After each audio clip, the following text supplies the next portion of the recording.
Hey everyone, it's Jamie. This weekend, I was invited to have a conversation with Nobel laureate economist Daron Acemoglu. Acemoglu is a professor at MIT and one of the leading thinkers about labor, politics, and technology. His big best-selling book is Why Nations Fail. On Saturday, at this summit put on by OCAD and Toronto Metropolitan University called the Democracy Exchange, we talked about his upcoming book, What Happened to Liberal Democracy, and had a really great discussion about the decline of, well, democracy, but also about the alienation of the working class, AI, and a lot more. Have a listen.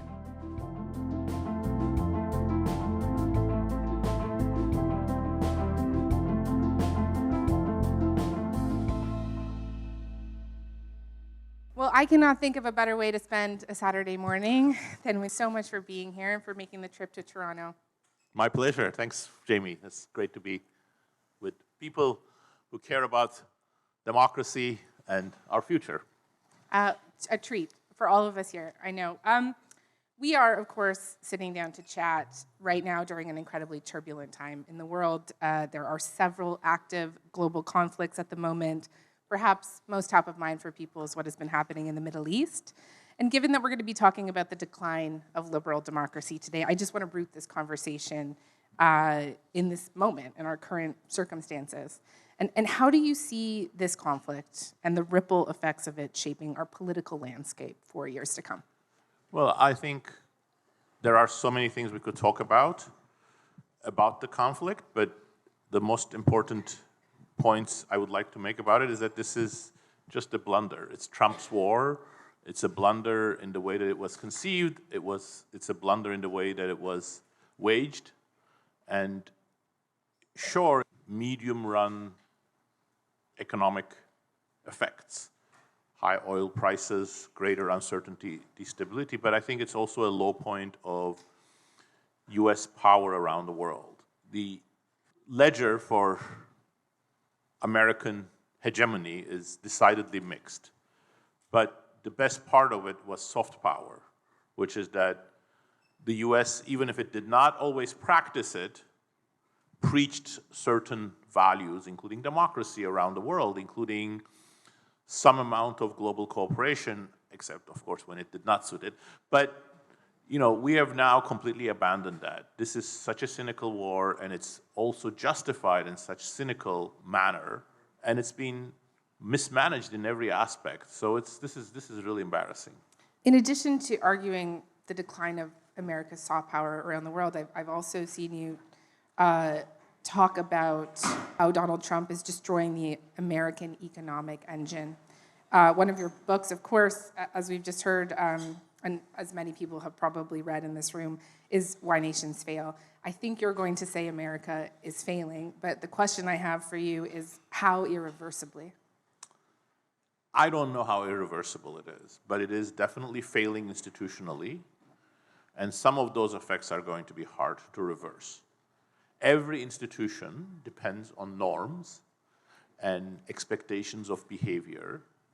One of the secret sources of the American experiment with democracy was that people thought it was invincible, that the Constitution had gone on for almost 250 years, and it created a framework in which there were strong forces for moderation, control of politicians, separation of power. All of that is now out of the window. That conceit is completely gone. Of course, the fragilities were there, but Donald Trump is going to track through it.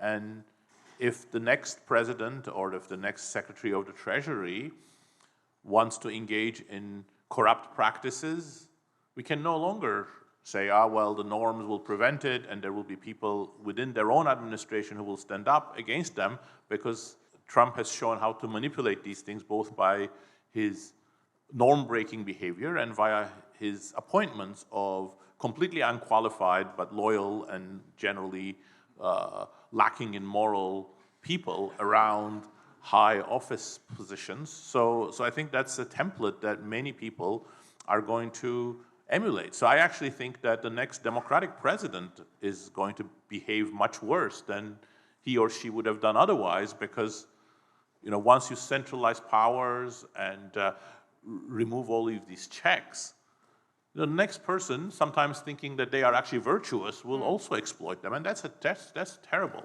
Regardless of party. Regardless of party, regardless of agenda, and that's, I think, Biden's downfall. The reason why Donald Trump is in office today is because Biden's presidency was a failure, and Biden's presidency was a failure partly because of the polarization that Trump had created, and partly because Biden thought that he could, for mostly internal Democratic Party reasons, try to rule in a way that did not really respect the processes of American government, including via multiples of executive orders and without enough consultation. And all of these things are going to get multiplied. What do you think this all means for a country like Canada, that your neighbors to the north? What are the risks? I guess also, what are the opportunities, if you see any? I think the biggest risk is Canada becoming a state of the United States. No, I'm kidding. I know. We are pretty alive to that. Right. Yeah. Well, please stay away. Yeah. Save yourself when you can. I think we would like to. Look, obviously, Canadian economy is very intimately linked with the American one. And going back to your earlier question, Trump's presidency, and to some extent actually before him, Biden's presidency, have amplified the fragilities of American economic engine. There are many dimensions in which this is happening. One of them is that competition is critical for any kind of economic growth, but especially for the American style of economic growth. Competition is down in every sector in the United States, and most importantly in tech, which has been an engine of economic growth.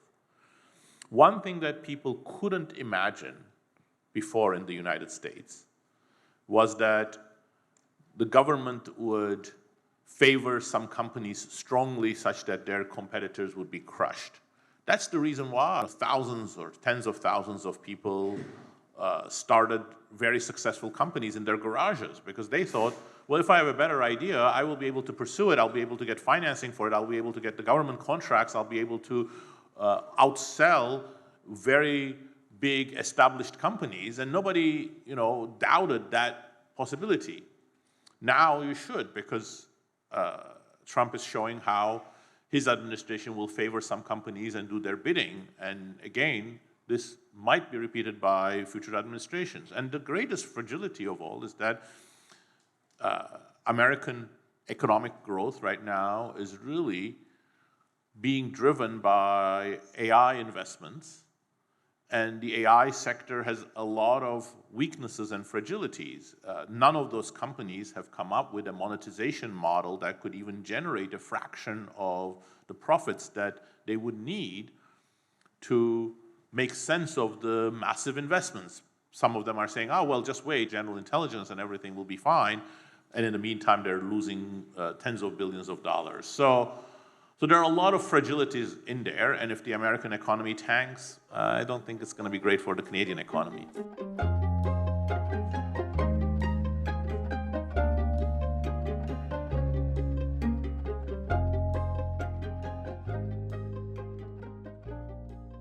Your latest book is What Happened to Liberal Democracy. What happened to liberal democracy? Oh, please don't get me started. Okay. Well, look, I wrote the book because I believe that liberal democracy isn't just the best model. It doesn't even have a rival. So all of the authoritarian alternatives that are being bandied around right now, all of the traditionalist government systems that were tried before, have been failures for the things that the majority of the people care about, what liberal democracy pledged, and for, over 7 decades is shared prosperity, economic growth, not stagnation, not just staying where we are, but economic progress that is shared, that from which every social group, every demographic group takes its share. Public services. If you look at not just 19th century, even like the first half of the 20th century, in much of the world, including the United States and all of Europe, poor people, working class neighborhoods had access to none of the most basic public services, infrastructure, working sewage systems, indoor toilets, decent education, healthcare. All of these are the agenda of liberal democracy that was satisfied. And most importantly, of course, it's raison d'être, voice. People participated in government. So, liberal democracy delivered on all of these. But it also failed to adjust to the digital age, where inequalities multiplied and new divisions within society emerged, most importantly between the educated and the less educated. And that was accompanied in every Western advanced economy by a divergence in how people socialize, how people marry, where people live, what their social values are. And in all of these societies, with a few variations, the educated increased their social status, they increased their social power, and they took also control of the beating heart of liberal democracy, center-left parties. Center-left parties like the Labour Party in Britain, social democratic parties in many parts of Europe, the Democratic Party used to be working-class parties. They had people who came from blue-collar jobs, who were in leadership positions. They got the majority of their votes from the working classes. That started changing in country after country in the late 1970s, early 1980s, and most comprehensively in the 1990s. Now, all center-left parties are essentially educated elite parties. The more education you have, the more you vote for these parties, and the more important you are in the decision-making of these parties. And you know what did these parties do? They turned their back on working classes, both in terms of their cultural priorities and their economic priorities. And they presided over a huge increase in inequality, slowdown of wage growth, slowdown of creation of good jobs, and they didn't bat an eye. Instead, they tried to sort of impose the values and priorities of their most vocal, educated members onto communities that were more traditional, more religious, had more diverse values, and that's what we need to sort of reverse. So in other words, liberal democracy needs to be recreated as something that's much more committed to shared prosperity, to good jobs, employment creation. Okay, good luck doing that in the age of AI, we can talk about that. And also, pull back from the cultural agenda and be much more embracing of the diversity of the cultural values of both native-born and ethnically diverse working class communities. I wonder if you could give me just some concrete examples of how you think they did that. How do you think they did that in the past, of being more congruent with that, or in the present? In the present. In the I present. think they're not speaking to working class people. Yeah, I mean, I think in terms of economic policy in the United States, for example, the Democratic Party took a big transformation in the late to mid 70s. And that was a process that essentially took the economic priorities of the Democratic Party quite far from the working class priorities. So if you look at surveys, you see that people, say, from low education or blue-collar occupations have very consistent preferences in terms of economic policy. They want jobs, they want minimum wages, they want unions, they want controls over cheap imports from other countries, they want job programs. These were the kinds of policies that the Democratic Party doubled in. There were many Democratic politicians, some of them from the South, some of them from the Midwest, that espoused these values. And for example, the minimum wage was high by international standards in the United States. Starting with the Atari Democrats, they said, no, these are retrograde policies. We care about inequality, but the way we're going to do that is via tax and transfer programs, which of course they didn't. But also both the tools and the rhetoric changed, and at the same time, sort of cultural policies started gaining much more priority.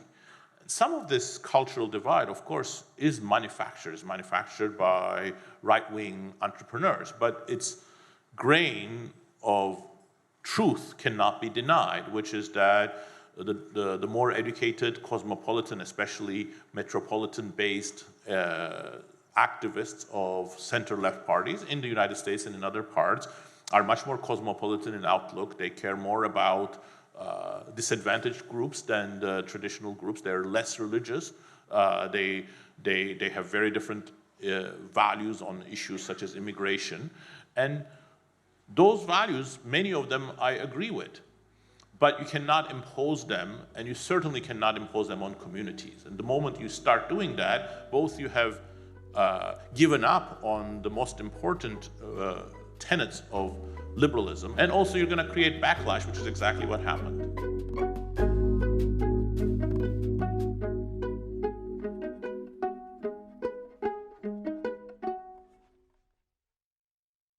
This working class liberalism that you advocate for, are there any examples from the world today that you think exemplifies it? Today, no. No. But go back to the first half of the 20th century, and social democratic parties in Scandinavia, or the Labour Party at times, is exactly what they were. Working class liberalism is the current day version of that. But they had many things going for them that we don't have today. That's why working class liberalism is much harder, and that's why I don't just call it social democracy. First of all, Scandinavian countries, Sweden, Denmark, Norway, they were amazingly innovative in terms of their policies, in terms of how they built coalitions, but they were doing that in relatively homogeneous countries. So the ethnic cultural divides that exist today are much harder. So when the Social Democrats spoke about really representing workers believed them because they were culturally congruent. They were embedded in the trade union movement. They had already been fighting for worker wages and other things for quite a while. Same thing for the Labour Party. We have to recreate that kind of success and that kind of organic tie to working people in this more divided age. Where does someone like Zoran Mondani fit into this conversation for you? Do you think he's doing any of that? Yes, he's doing some of that. I think, first of all, he's charismatic. That's wonderful. He has shown a great knack for going and talking to people, which is wonderful, and that's very, very important. You know, I'm a big believer that all politics starts local and should start local, because if you want people to be engaged in self-government, they're not going to be able, if you're a French citizen, you're not going to have much of a voice in how the European Commission is run, but you can have a lot more voice about how your neighborhood is run. So local politics is very important, and he's showing great skills in being a active, listening local politician. And he has prioritized affordability and economic issues, which are great. On the other hand, he is in the milieu of the Democratic Party that is very, very distant to the cultural priorities of most working class families. And that's the bridge that, has to be crossed at some point. So if he is perceived by working class neighborhoods as, he's a classic democratic socialist that is going to impose on us, cosmopolitan values, and is going to prioritize immigrants over domestic neighborhoods, and he's going to prioritize, transgender values rather than what we care about in our neighborhood, Republicans are again going to be able to divide the working class vote in a major way. So that's the sort of the transition. So we'll see where Mamdani goes, or we'll see where other local politicians that are showing success and determination within the Democratic Party. I think my hope for working class liberalism always starts at the local level. I saw this week he slapped a luxury tax on, penthouse, Right. luxury homes, and he's opening up these publicly funded grocery stores, moving ahead with that. Like, do you like those policies? I think the luxury tax is a good idea at this point because there's so much inequality in New York and there is a big budget gap. Whether publicly funded grocery stores are a good way of doing that or whether there are other ways of doing affordability better remains to be seen. I think more spending that takes the form of subsidies creates a lot of risks. At the end of the day, my belief is that there's only one way to create shared prosperity, and that's wage and employment growth. Everything else has to be at the service of that and around that. There will be people who don't get jobs. There are always disadvantaged people. So that's why creating jobs and creating good jobs is essential.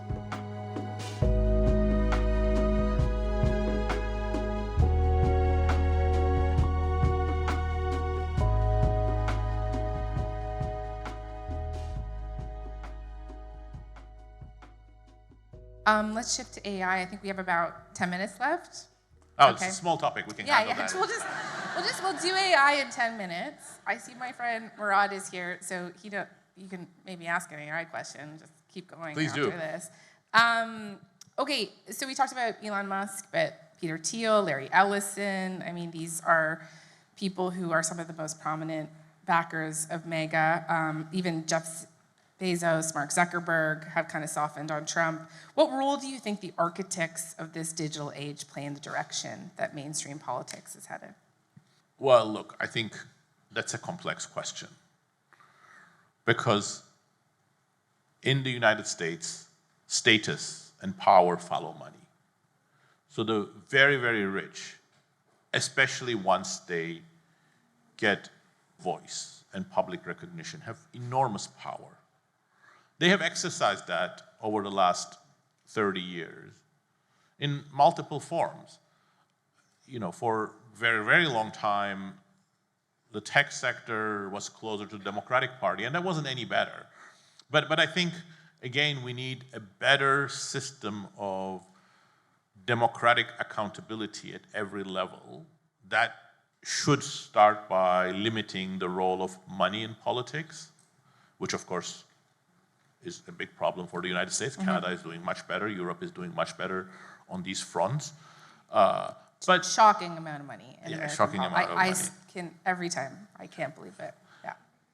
But there is a new danger in the Trump big business alliance, which is that American government is enormously powerful, and if they get together, that just is an unstoppable amount of power globally. And it can even be worse, which is, some of you may shudder at this, but the least bad option in that case would be businesses control the American government. The worst case would be Trump controls the businesses, a Putin model.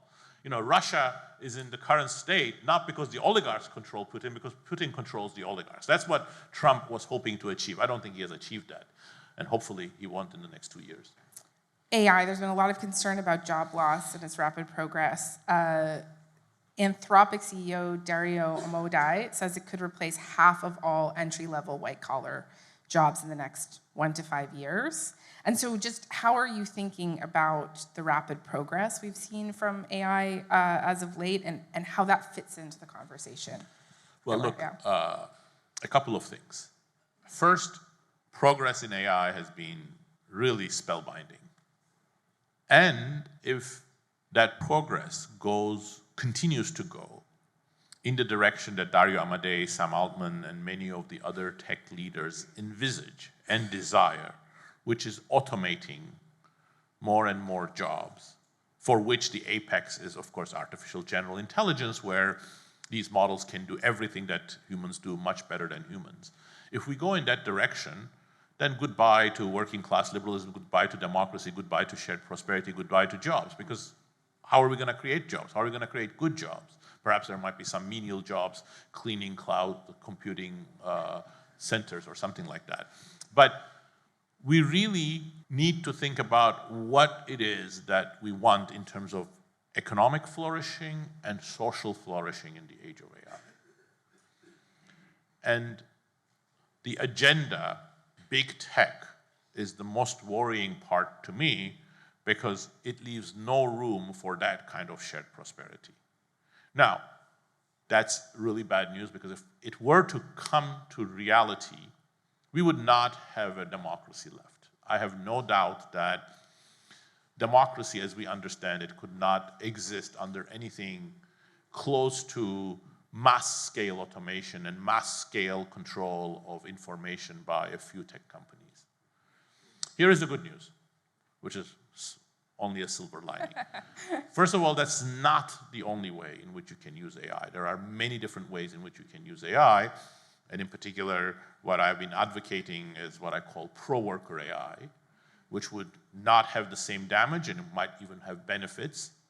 That's not where we're going, but it's a feasible direction. And second, things are not going to happen, in my opinion, as fast as Dario Amodei or Sam Altman are foreseeing, which means we were expecting a huge productivity boom and we will all become as rich as Croesus next year. But it's good news if you want to actually do regulation, try to redirect AI, try to create a democratic framework for controlling these very, very powerful companies and individuals. It's not easy. I wouldn't say that I am optimistic that we can do it, but I'm hopeful that we at least have more democratic instinct and aspiration to rise for that challenge. Yeah, I mean, you have an American administration that's moving in the opposite direction. Oh boy, yes. So just how? I guess this is my final We have to question. wait for 2 years first. Yeah. Is that the plan? Oh yeah, absolutely. So I mean, the Biden administration had no roadmap for AI. They did not understand AI. They had very retrograde regulatory instincts that didn't grapple with the real issues. But it was 1 million times better than the Trump administration. Trump is accelerationist in the worst possible way. His plan for AI is like AI as a tool for American government and military dominance over the world. And while I remain hopeful that AI can be used for human betterment, I do not think crypto can be used for human betterment. And he's all in crypto, and he's creating this real toxic mix of crypto and AI merging in the tech sector. So it's just a real, I think, shit show. Is that an academic term I can use? So yeah, we have to wait for 2 years. I love that we're going to end this conversation on a shit show. It feels refreshingly honest. Thank you.